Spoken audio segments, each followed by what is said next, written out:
Hi guys, this is Bill from Spencer1984.com with an update about what's on the bench. The real world has kept me busier than I expected the last couple of weeks, so progress has been slow at the bench, but I have made a couple of other updates to the xXx GTO. First of all, I've got the engine installed. It's not 100% finished yet. I need to get the radiator and the body installed for me to be able to figure out where certain things go, like the intake and the exhaust, but for the most part that's finished and ready to go. First of all, I've got the engine installed.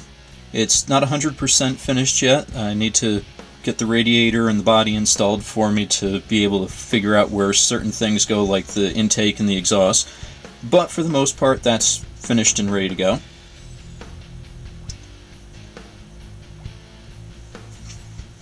I also got a lot more done on the interior. I've got it base painted with a semi-gloss black, and I've got the carpeting all installed now. So the next steps on that are going to be to do the door panel and seatbelt trim and start work on the center console and the dashboard.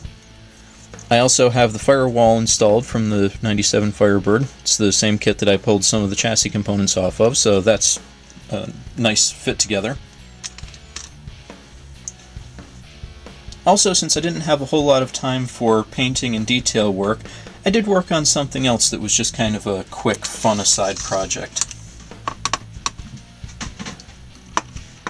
As some of you know, I do have an Automan Queendish as part of my TV car collection, but it was always something that I wanted to revisit if I ever got a chance to.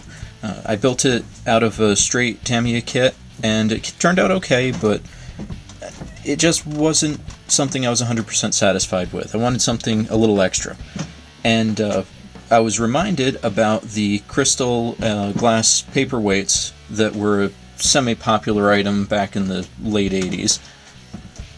And if you don't know about these, it was a series of sports cars. They did Porsches, Corvettes, Ferraris, and the Lamborghini. And so I did a little looking around, and I found one for cheap on eBay because it had the broken rear spoiler. But since I wanted to cut that off the rest of the way, that was no problem. So I got that. I got some diamond-studded cut-off wheels for the Dremel tool and sliced off what was left of the spoiler. And then I taped it up with what I thought was fluorescent tape. But it turns out it was glow-in-the-dark tape. So inadvertently, I wound up with a cooler project than I was originally anticipating.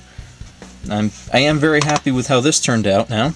The glowing components actually look exactly like how I was hoping they would, and you know, that's something that gives it the extra whatever that the Tamiya build was lacking.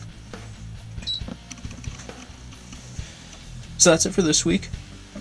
It looks like my schedule is going to calm down in the next few days, so check back next week when I should have another update on the xXx GTO. Thanks for watching.